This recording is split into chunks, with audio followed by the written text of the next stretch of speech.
ба таври мақсаднок тайёр намудани кадрҳои баландихтисоси тиббӣ ба талаботи ҳозиразамон ҷавобгӯ яке аз самтҳои афзалиятноки соҳа ба шумор меравад, чунки барои дар сатҳи зарурӣ ба роҳ мондани хизматрасонии тиббӣ таъминоти кадрӣ нақши асосиро иҷро менамояд. аз ин рӯ фаъолияти самараноки муассисаҳои тиббӣ дар ин ҷода лозимияти бештар дорад. ба ин масъала дар шаҳри Бохтар аҳамияти аввалин дараҷа зоҳир карда мешавад. мисоли инро дар фаъолияти пурсамари муассисаи давлатии таълимии коллеҷи тиббии шаҳри Бохтар мушоҳида намудан мумкин аст, ки муассисаҳои соҳаи тандурустиро бо мутахассисони миёнаи касбӣ аз рӯи имконияти мавҷуда таъмин менамояд. дар муассисаи давлатии таълимии коллеҷи тиббии шаҳри Бохтар айни ҳол 3276 нафар донишҷӯ таҳсил доранд, ки аз ин шумора 616 нафар писар ва 2660 нафар духтар мебошанд. коллеҷи мазкур мутахассисонро аз рӯи 6 ихтисос – кори табобатӣ, момодоягӣ, ҳамширагӣ, дандонсозӣ, кори табобатии дандон ва фарматсевтӣ омода менамоянд.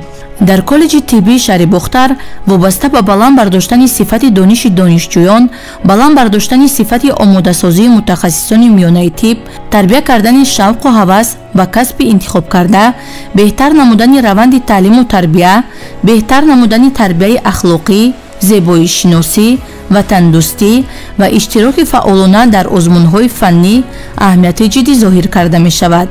дар муассисаи давлатии таълимии коллеҷи тиббии шаҳри Бохтар тамоми намудҳои таҷрибаомӯзии донишҷӯён тибқи низомнома оид ба таълими амалӣ ба роҳ монда шуда, таълими амалии донишҷӯён дар кабинетҳои қаблӣ клиникӣ, кабинетҳои фаннӣ ва кабинетҳои таълимии заминҳои таълимии амалӣ ва ҳуҷраҳои ташхиси табобатӣ, дармонгоҳҳо, амалиётгоҳҳои муассисаҳои тиббӣ ва муассисаҳои фарматсевтӣ гузаронда мешавад.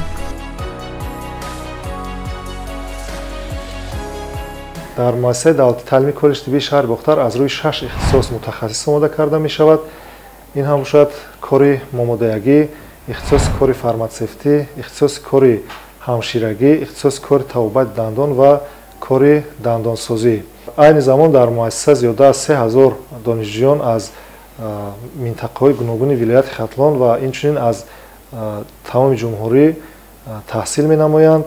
дар муассисаи давлатии таълимии коллеҷи тиббии шаҳри Бохтар бо ибтикор ва дастгирӣ бевоситаи пешвои муаззами миллат муҳтарам Эмомалӣ Раҳмон сохтмони як бинои нави замонавӣ, бинои таълимӣ табобатӣ ва таҷрибавӣ идома дорад, ки бо бунёд кардани он пояи моддии техникии муассиса боз ҳам ғанитар мегардад ва имкониятҳои таълимии муассиса боз ҳам хубтар мегарданд.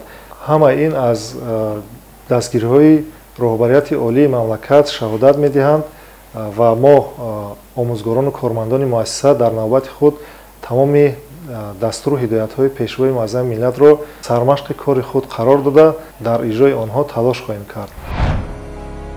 пешрафт ва муваффақиятҳои соҳаи тандурустӣ зери сиёсати оқилона ва дурандешонаи президенти ҷумҳурии Тоҷикистон муҳтарам Эмомалӣ Раҳмон ба даст омадааст. мисоли инро дар рушди муассисаҳои соҳаи тандурустии шаҳри Бохтар мушоҳида намудан мумкин аст, ки дар даврони истиқлоли давлатӣ бо маром рушд карда то ба имрӯз ба пешравиҳои назаррас ноил гардидааст. махсусан кормандони тиббии беморхонаи клиникии шаҳри Бохтар дар асоси қарорҳои ҳукумати ҷумҳурии Тоҷикистон дар давоми 11 моҳи соли 2024 ба як қатор дастовардҳои назаррас ноил гардиданд. айни замон дар беморхона 282 нафар корманд кор мекунанд, ки аз байни онҳо 37 нафарро духтур, 146 нафарашро корманди миёнаи тиб, 67 нафарашро корманди хурди тиббӣ ва 32 нафарро корманди хоҷагидорӣ ташкил медиҳад. хушбахтона бо шарофати истиқлолият ва ҷонбозиҳои роҳбари давлат пешвои муаззами миллат Эмомалӣ Раҳмон пас аз истиқлолият мо ба навовариҳо ва пешравиҳо ноил гаштем. дар таи 35 соли истиқлолият ба беморхонаи мо таҷҳизотҳои нави тиббӣ ворид шуданд. аз он ҷумла 3 дастгоҳи ултрасадои замонавӣ, ки ба беморони шаҳри Бохтар ва атрофи он хизмати тиббӣ мерасонанд. рақами рентгенӣ бо сифати аъло و خلق وطن خدمت میکند. و غیر از این دستگاه نوترینی که اندویدیو لاپاراسکوپی می باشد و مردم شهر بختر و اطرافیان خدمت طبی رساندند.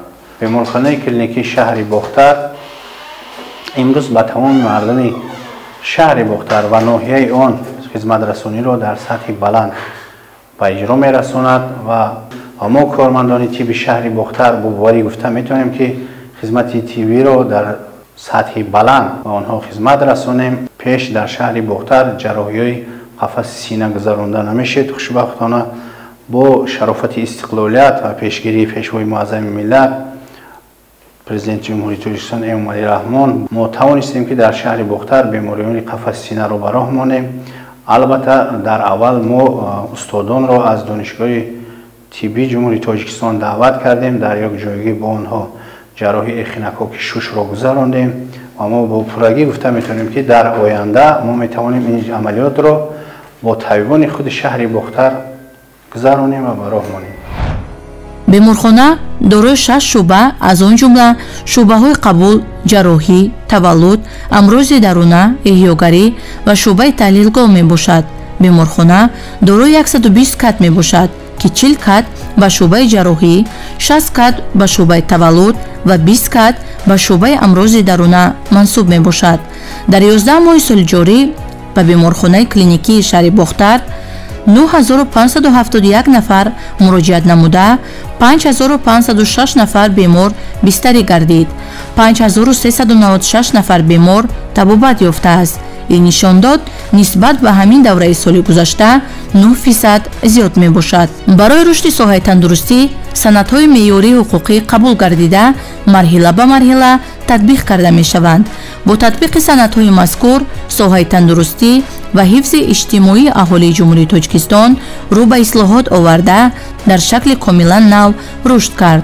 با مقصد باز هم خوبتر و بهتر نمودن خدمت رسانی طبی به اهالی عین زمان در مملکت استراتژی حفظ سالمی اهالی جمهوری تاجیکستان برای دوره تا سال 2030 مورد عمل قرار دارد و مورد عمل قرار دادن دهها برنامه‌ها و دیگر حجت‌های ساحوی از توجه به‌واسطه رهبریت دولت و حکومت جمهوری تاجیکستان به این بخش مهم درک می‌دهند.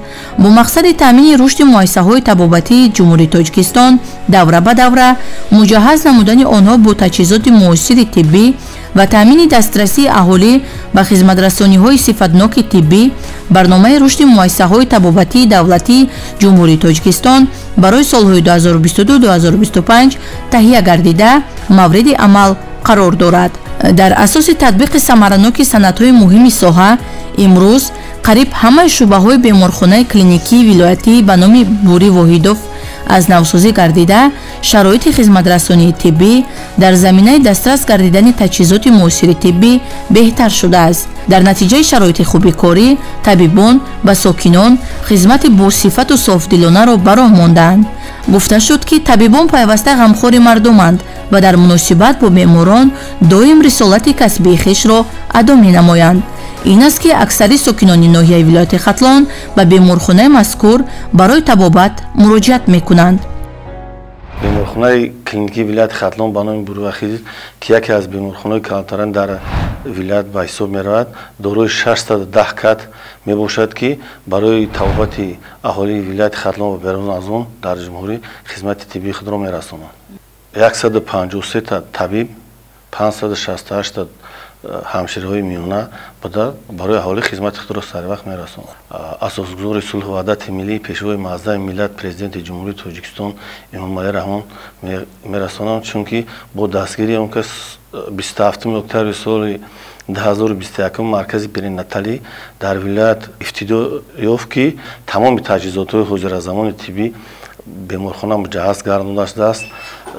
علل خصوص در اینجا اندویدیو جراحی، رنگین‌های رقمی، 2 عدد اولتراساندهای دل، اولتراساندهای رگ‌های خونگرد، اولتراساند برای کوکی سفوق و برانخواسکوپ، اندوسکوپ همش تجهیزات مجهز شده است. قریب که در بیمارخانه همه شعبه‌های تعمیر کپیتالی برآورده شده است.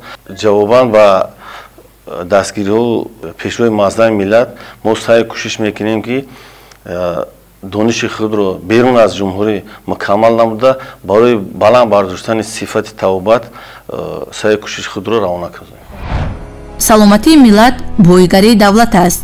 ин нуқтаи муҳиму тақдирсоз аз таъкидҳои ҳамешагии президенти ҷумҳурии Тоҷикистон муҳтарам Эмомалӣ Раҳмон дар самти ҳифзи солимии аҳолӣ мебошад. дар робита бо ин метавон хулоса кард, ки дар даврони истиқлоли давлатӣ соҳаи тандурустӣ ва ҳифзи иҷтимоии аҳолӣ ҳамчун самти афзалиятноки сиёсати иҷтимоии давлату ҳукумати ҷумҳурии Тоҷикистон рушд карда, дар самти таъмини ҳифзи саломатии аҳолӣ гомҳои устувор гузошта шуд. аз ҷумла дар кадси шаҳри Бохтар сифати хизматрасонии тиббӣ нисбат ба солҳои қаблӣ беҳтар гардида, чорабиниҳои марбут ба солимгардонӣ ба таври ҳамешагӣ гузаронда мешавад. соҳаи тандурустӣ яке аз соҳаҳои афзалиятнок ва пешрафта ба ҳисоб меравад. шукргузорӣ аз истиқлоли кишвар мекунем, ки имрӯзҳо соҳаи тандурустӣ бисёр рушд намуда истодааст. дар маркази кӯмаки аввалияи тиббии санитарии шаҳри Бохтар мутахассисони соҳибтаҷриба кор ва фаъолият намуда истодаанд. фарди солим ин ҷомеаи солим мебошад. ин нуқтаро ба назар гирифта мо табибон тамоми саъю кӯшиши худро барои муолиҷаи дурусти беморон ба роҳ мемонем. тавре ба мушоҳида мерасад, дар шаҳри Бохтар рушди бемайлони тамоми бахшҳои соҳаи тандурустӣ ва ҳифзи иҷтимоии аҳолӣ таъмин карда шуда, сатҳ ва сифати хизматрасонии тиббӣ ба сатҳи хизматрасонии тиббии муосир баробар карда шудааст. бо дар назардошти рушди рӯзафзуни соҳаи тандурустӣ дар даврони соҳиб истиқлолӣ метавон таъкид намуд, ки бо пуштибонӣ ва дастгирии бевоситаи президенти ҷумҳурии Тоҷикистон муҳтарам Эмомалӣ Раҳмон минбаъд низ соҳаи тандурустӣ ва ҳифзи иҷтимоии аҳолӣ дар Тоҷикистон ба дастовардҳои назаррас ноил гашта, сатҳи хизматрасонии тиббӣ ба аҳолӣ мутобиқ ба талаботи замон роҳандозӣ гардида, солимии ҷомеа таъмин шуда таҳким меёбад.